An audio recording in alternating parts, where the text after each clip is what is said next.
আজকে সকাল সকাল ঘুম থেকে উঠে নিয়ে ফেললাম একটি কঠিন চ্যালেঞ্জটাকে আমি পূরণ করতে পারবো। আজকে যাচ্ছি পুকুরে, আমি কতক্ষণ ডুব দিয়ে থাকতে পারবো, এমনিতে কতক্ষণ থাকতে পারবো, আর এই যে এটার সাহায্যে কখন থাকা যাবে। এটা দেখে আদৌ নিঃশ্বাস নেওয়া সম্ভব?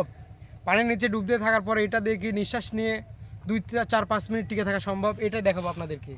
কাটাতে আজকে আমি নিতে যাচ্ছি চ্যালেঞ্জ। আমি এটা মানে একটা স্টিক, এটা দিয়ে কতক্ষণ পানির নিচে থাকা যাবে, আর এমনি কখন আমার যেটা নিঃশ্বাস, এই নিঃশ্বাসটা দিয়ে কখন আমাকে টিকে থাকা যাবে পানির নিচে ডুব দিয়ে। আর প্রথমত এটাতে একটা জিনিস পরীক্ষা হবে কি, আমার ফুসফুস কতটা ভালো আছে। আপনারা চাইলে এরকম করে দেখতে পারেন যে আপনার ফুসফুসের ধারণ ক্ষমতাটা ঠিক কতটুকু। তো আমি এটা ছাড়া প্রথমে ডুব দিয়ে নিচ্ছি।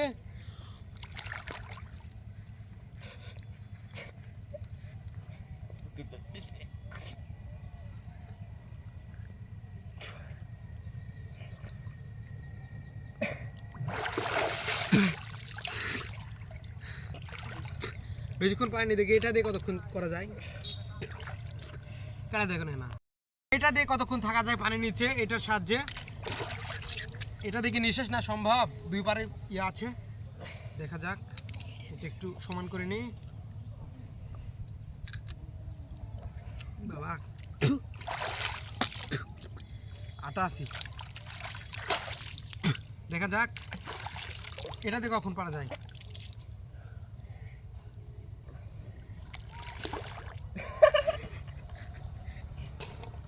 পানি খাচ্ছে বাবা